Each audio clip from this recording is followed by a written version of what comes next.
예측했던 리스크는 현실화되면은 더 이상 악재로 반영이 안 되거든요. 두 차례 금리 인상한 다음에 있죠. 그 다음에는 이 금리 인상이 시장에 영향을 안 주는 거로 나와 있어요. 그러니까 2,700 밑에서는 결국에는 매수하는 게 낫지 않느냐 이제. 오늘 모신 분은 베스트 인컴 남석관 대표님 모셨습니다. 안녕하세요. 네, 안녕하세요. 반갑습니다. 네, 참 오랜만에 오셨죠? 예, 오랜만인 것 같아요. 네, 저희가 한 달에 한 번씩 모시기로 했는데 너무 오랜만에 오셨어요. 이게 뭐 여러 가지 그 날짜들이 겹치면서. 근데 정말 많은 분들이 이렇게 많이 힘들었잖아요. 그렇죠. 2월 달도 그렇고. 그래서 이렇게 힘들 때 우리 슈퍼개미 남석관 대표님의 깊은 인사이트를 들어야 되는데 막 아쉬움을 토로하시는 분들이 너무 많아가지고 일단 지금 참 힘든 장 맞는 거죠? 그렇죠. 맞죠. 그래서 특히 2월 달 같은 경우 1월 달부터 주가가 급락을 했으니까는 그리고 지수상으로 300포인트가 빠졌단 말이에요. 그렇죠. 그러니까는 코스피 기준으로 해서 연초에 2,970포인트였다가 요번엔 2,950 밑에까지 떨어졌었잖아요. 2,650 밑에, 2,647인가 종가 기준으로 해가지고 지난번에는 그 급락해가지고 2,600이 살짝 깨지기도 했었고. 그렇죠. 예, 1월 하순께 그러다가 또 2,770포인트 때까지 대반등이 나왔다가 우크라이나 러시아가 침공하면서 순식간에 이제 밀렸는데 그래도 또 다행스럽게 오늘 종가 기준으로 해서는 2,700 아주 턱 밑까지 왔어요. 그래서 2,669포인트까지 그거로 이제 2월 마지막 날장을 마감을 했는데 아직은 ING죠. 진행이 되고 있는데 그래도 일단은 주식 시장에서 예상했던 리스크 있잖아요. 네. 예측했던 리스크는 현실화되면은 더 이상 그 악재로 반영이 안 되거든요. 그러니까 불확실성이 지속될 때 시장은 그거를 제일 그 어려워하고 두려워하는 편인데 요번에는 그 왜 3대 악재라고 있잖아요. 그러니까 첫 번째 그 인플레이션. 그 미국의 인플레이션으로 인해서 미국에서 금리 인상을 급격한 금리 인상을 하지 않나 그렇게 되는 게 이제 두 번째 리스크였었던 거고 세 번째는 그 러시아가 그 우크라이나를 침략할까 과연 침략을 할까 뭐 대부분 못할 거라고 생각했죠. 그렇죠. 네. 그러니까는 그 경제적으로 이제 자국 산업에 요번에 그 미국에서 서방에서 그 금융 제재를 한 것처럼 강력한 그 금융 제재 이렇게 들어가면 결국에 러시아도 이제 피해를 볼 수가 있는데 그럼에도 불구하고서 이제 러시아 침공을 했단 말이에요. 그래서 그게 현실화되니까는 그 며칠 전에 그 2,500도 깨지지 않느냐. 그렇죠. 뭐 그런 얘기도 나왔는데 역시 미국에서 그냥 저가 매수세, 강력한 저가 매수가 들어오면서 그날 그 다우 같은 경우는 장 초반에 한 800포인트 떨어졌었거든요. 그런데 나스닥이 강하게 반등을 하면서 오히려 플러스로 끝났죠. 그러니까 나스닥도 시작할 때는 뭐 3%, 4% 이렇게 기억이 되는데 끝나고 보니까 거의 3% 상승이 돼 있어가지고 아침에 이거 뭐지? 이랬던 기억이 나요. 그러니까 거기도 이게 안 떨어져 있는 상태였으면 괜찮은데 나스닥 뭐 잘 아시다시피 1,600포인트까지 갔었잖아요. 그렇죠. 16,000포인트. 거기에서 제가 지난번부터 이렇게 계산을 해보니까는 금리 인상이나 인플레이션이나 이런 거 또 이라크 문제, 우크라이나 문제 이런 것들도 다 예측했던 거란 말이에요. 그런 상태에서는 한 고점 대비해서 한 20% 정도 떨어지면 되지 않나 이렇게 생각을 했던 거예요. 그러니까는 그게 아주 단순하게 생각해가지고 16,000에서 20이면 한 3,000포인트 빠지면 되잖아요. 그렇죠. 그래서 13,000포인트 정도면 웬만한 이제 그 떨어질 만큼 떨어졌다. 이게 주가가 아주 급락하는 경우는 어떤 경우냐 하면 경제가 그 아주 그 급락하는 경우 있잖아요. 경제가 그냥 이게 내리막으로 그렇죠. 그럴 경우는 그 예측을 못하기 때문에 아주 그냥 그 폭락하는 경우가 있어요. 그러니까 우리가 가까운 예를 들어서 코로나 팬데믹일 때 그럴 때는 심지어 이제 고점 대비해서 한 30% 40%까지 이렇게 빠질 수가 있거든요. 그런데 지금은 그 금리 인상하는 경우도 정상화하겠다는 얘기 아니에요? 그렇죠. 그렇기 때문에 과도하게 한 20% 빠지면 최악으로 과도하지 않을까 그렇게 예측을 하고 있었거든요. 그랬더니만 결국에는 이제 한 20% 빠진 다음에 이제 저가 매수가 들어온 거죠. 그러면서 장이 미국 장을 단순하게 보면 오늘도 물론 이제 미국 그 선물이 빠지고 있긴 있지만 그 이라크 저기 우크라이나 그 침공하기 전까지 회복이 된 거죠. 그냥. 그렇죠. 예. 그래서 일단은 이제 그래서 그 어려운 장이 지금 지나가는 과도기적인 그 과정이 아닌가 저는 그렇게 이제 보고 있고 제가 여기 오면서 날씨가 그 며칠 전만 해도 되게 추웠잖아요. 그렇죠. 근데 지금 다음 주 당장 꽃이 필 것 같이 오늘 좀 덥더라고요. 그렇게 따뜻하더라고요. 그래서 3월이 되면서 시장도 계절하고 맞춰가지고 조금 회복이 되지 않을까 그렇게 보고 있습니다. 네. 사실 참 지난번에 그 여러 차례 오셔서 지금이 얼마나 힘든 장인지 그리고 이럴 때는 안 하는 게 차라리 쉬는 게 더 낫다. 그게 한 2월까지는 뭐 이제 그런 말씀 하신 걸로 기억이 되는데 참 2월까지 어려워요. 근데 그렇게 생각하셨던 데는 일단 3월 달 연준의 금리 인상 그 FOMC 이후에 스탠스에 따라서 시장이 결정될 거라고 생각하셨기 때문이에요. 예, 그렇죠. 그 일단은 이 금리 인상을 이제 2000년 이후에도 여러 차례 이렇게 했거든요. 근데 그 금리 인상하는 시기에 보통 경기가 좋았기 때문에 그 금리 인상에 대한 그 악재를 다 극복을 하고서 올라가는 경우가 더 많아요.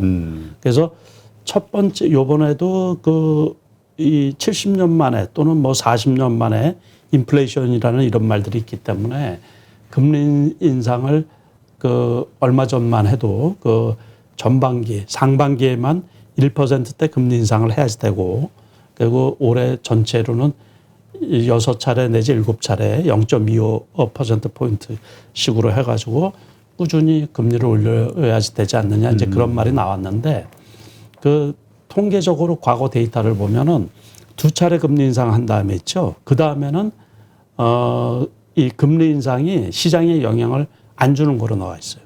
그래서 제가 보기에는 3월 16일 날 그때 금리 인상에 요번에 뭐 결국에는 그 우크라이나 전쟁 때문에 경기 성장이 둔화되지 않느냐 이제 그런 분석들도 나오고 있잖아요. 네, 그렇죠. 아무튼 그 금융 제재를 하고 그러다 보고 그리고 지금 에너지 값 같은 경우가 지속적으로 올라가고 막 이러다 보니까는 인플레이션은 지속될 것 같단 말이에요. 그런데 경기 둔화로 인해 가지고 급격하게 미국에서도 금리 인상을 하기가 쉽지 않지 않느냐. 그러니까는 이제 완화적인 시장을 가면서 아마 천천히 대응하지 않을까 이제 그런 게 또 있는 거죠. 그러니까 좀 급격하게 0.5bp 뭐 이렇게 하지 않겠냐 이야기가 조금 쑥 들어갔어요. 근데 마침 또 그러니까 그게 이제 바로 나스닥이 그 장중에 급락했다가 급등으로 끝난 이유라고 이제 나중에 해석들을 하시던데 그때 이제 사실 다음 날인가 다다음 날인가 한국도 한은에서 이제 금리 동결을 했잖아요. 했죠. 그러니까 이런 논리가 좀 통할 수도 있겠구나 이런 생각이 좀 들더라고요. 근데 어쨌건 아직도 시장에는 많은 불안하죠. 인버스, 그러니까 불확실 해결된 건 없으니까. 그렇죠. 근데 그나마 좀 며칠 전에는 3차 세계대전까지 걱정하시는 분들이 있었으니까 앞으로 또 어떻게 전개될지는 모르지만 어떤 분들은 인버스에 투자하시면서 이거는 시작이다. 앞으로도 몇십 프로는 더 빠진다. 2000선이 위험할 수도 있다. 이렇게까지 보는 분들도 있긴 한단 말이에요. 근데 보는 사람들 다 나름이죠, 나름. 그런데 우리가 이 주식 투자를 이제 오래 해왔잖아요. 그리고 뭐 이렇게 쭉 보다 보면 예측된 그 파국으로 가는 거 있잖아요. 그런 거는 원하는 게 다 아니거든요. 결국에 요번에 우크라이나 러시아에서 침공을 한 것도 물론 이제 그 우크라이나에서 나토에 가입하는 거를 저지하려는 목적, 군사적인 목적도 있겠지만은 지정학적인 그 목적도 있겠지만은 결국에는 에너지 값이 올라가면서 지들 거 잘 팔아먹는 거 있잖아요. 그런 것도 큰 몫을 경제적인 거를 따지지 않고서 그리고 또 그래서 같이 망하자는 식의 뭐 그래서 요번에도 대응하는 게 미국이나 서방에서나 결국에 군사적인 대응은 없잖아요. 일제. 그렇죠. 금융 외교적인 대응만 하고. 그래서 기다리는 원래 그 폭락은 없어요. 예기치 않은 폭락은 있는데 갑작스러운. 네, 그러니까는 우리가 그 리먼 사태 2008년도 금융위기 같은 경우도 예상을 못했던 거죠. 물론 예견은 했긴 했지만은 결국에 리먼이 이제 파산을 하게 됐지만은 그게 전대미문의 일이었거든요. 그러다 보니까는 그렇게 이제 급락을 했던 거였고 그때도 제가 그 당시도 제가 얘기했었던 거예요. 저는 2년이면 다 회복된다 그랬어요. 세계적인 그 대응이 그거 같은 경우도 그 전에 미국에서 블랙먼데이 있잖아요. 네. 그거를 제가 연구를 해봤더니 그거가 2년 만에 회복돼 가지고 더 올라갔더라고요. 그래서 이제 세상이 더 그 정보가 더 교환되고 대응 방법을 이제 글로벌화해서 같이 대응을 하다 보니까는 더 빨리 벗어날 수 있지 않을까. 그래서 실질적으로 2년도 안 돼 가지고 우리 주가는 2천을 다시 회복을 했던 거죠. 네. 그것처럼 그래서 요번에도 일각에서 이제 2,500포인트 이하로 이제 떨어지지 않느냐. 그러다 보면은 제 견해지만은 저 같은 경우는 왕창 사야죠. 2,600. 그러면 지금 2,600도 안 갈 거. 지금 시점 같은 경우 지금 2,699.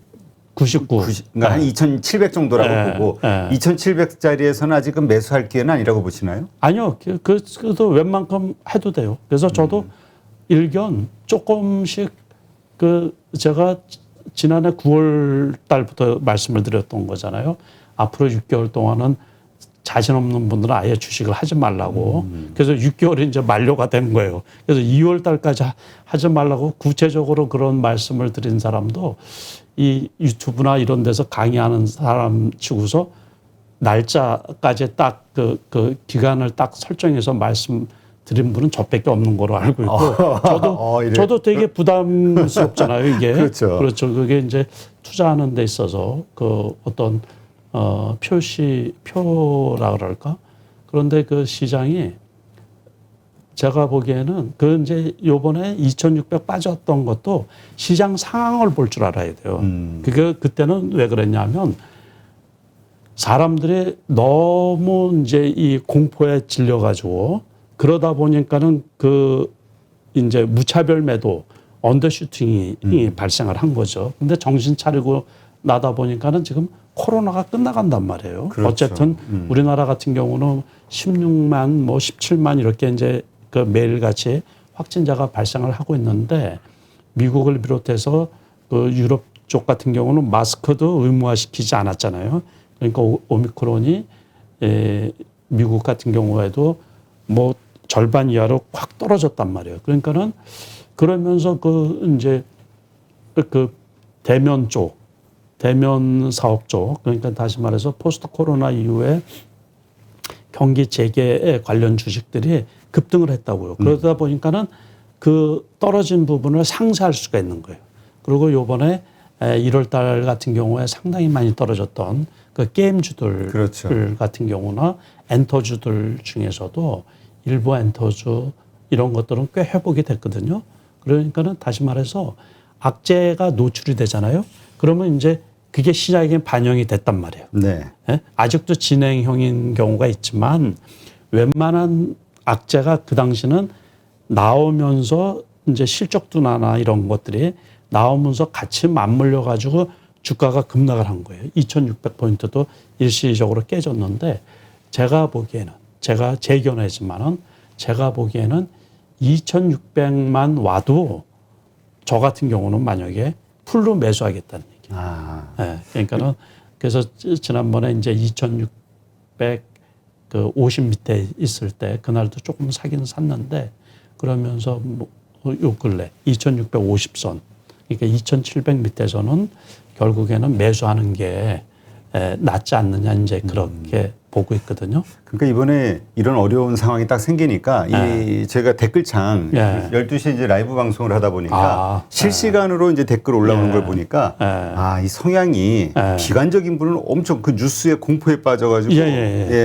비관적으로 보기도 하고 근데 이제 지금 말씀하신 것처럼 지금 지금 시점은 오히려 사기 시작할 만한 시점이다. 근데 그 뭐죠? 지금 우리 코스피 보면 이전 저점이 좀 낮잖아요. 그래서 지금 쌍바닥을 만들어 나가면서 3월 달에는 좀 상승하지 않을까? FOMC 전후로 해서 이런 기대감도 있었는데 사실 이 러시아 상황이 딱 터지면서 끝났다.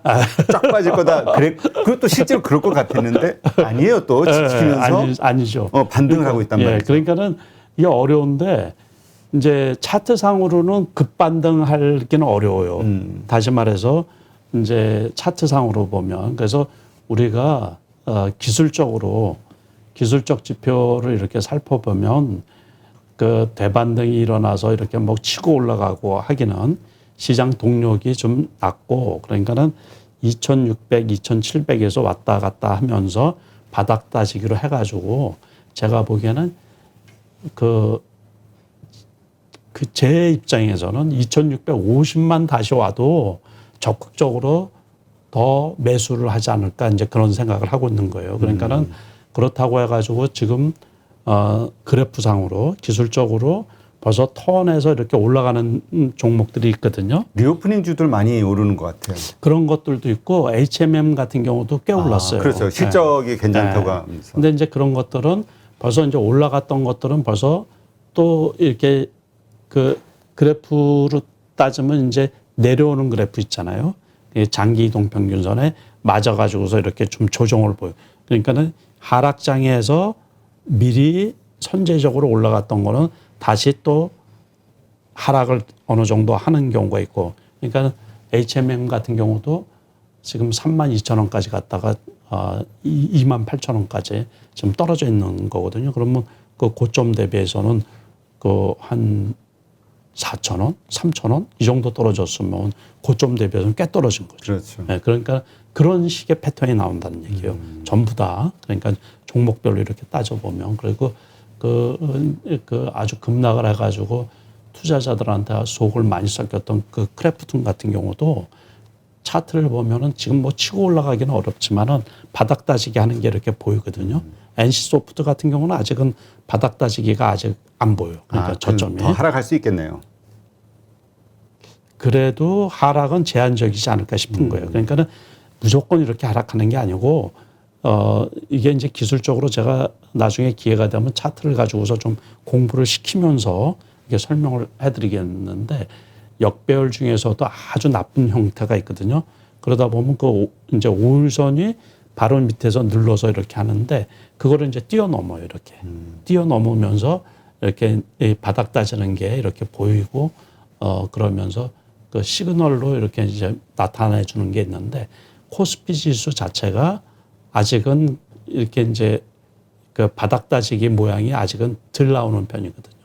그러니까 그래도 제가 보기에는 여기선에서는 추가 하락을 그렇게 겁낼 필요가 없지 않나 이렇게 말씀을 드리고 싶은 거고 그 아까 말씀하신 것처럼 이렇게 해서 너무 한쪽으로 쏠림 있잖아요. 네. 그러니까 뭐 그 지난해 같은 경우 지난해 같은 경우도 웬만하신 분들이 아마 3,500, 뭐 3,600, 4,000을 얘기하시는 4,000까지 분들이 얘기하는 사람들도 있었죠. 제가 그래도 보수적으로 얘기해서 3,300이 꼭지이지 않느냐 그런 말씀을 드렸었는데 그 장이 좋을 때는 그냥 막 올라간다고 하시는 분들이나 또 장이 떨어질 것 같으면은 뭐 지구가 망할 것 같이 막 그렇게 하시는 분들이 실질적으로 수익 내기가 상당히 좀 어려워요. 그러니까 조금 더 냉정하고 이성적으로 그래서 쭉 이렇게 하다가 보면 우리가 조심하는 건 좋죠. 조심하는 건 좋은데 일단은 시장에서 노출된 그 악재 이런 것들은 더 이상의 악재 역할을 하지를 못하거든요. 그러니까 그걸 역으로 말하면 그 노출된 호재 그것도 더 이상 호재 역할을 못하는 경우가 많이 있죠. 예, 그래서 조금 더 냉정하게 보면 제가 보기에는 지금쯤은 전체적으로 오늘 같은 경우도 이렇게 반등을 한 게 전 섹터를 다 보면은 너무 많이 떨어졌다는 거예요. 그렇죠. 그러다 보니까는 어떤 주도를 해서 어떤 섹터가 올라가는 게 아니고 너무 그 당시에 지금은 주식이 전체적으로는 많이 안 떨어지는데 지금도 만약에 어떤 그 개별 종목들이 악재가 나오면 떨어질 수가 있어요.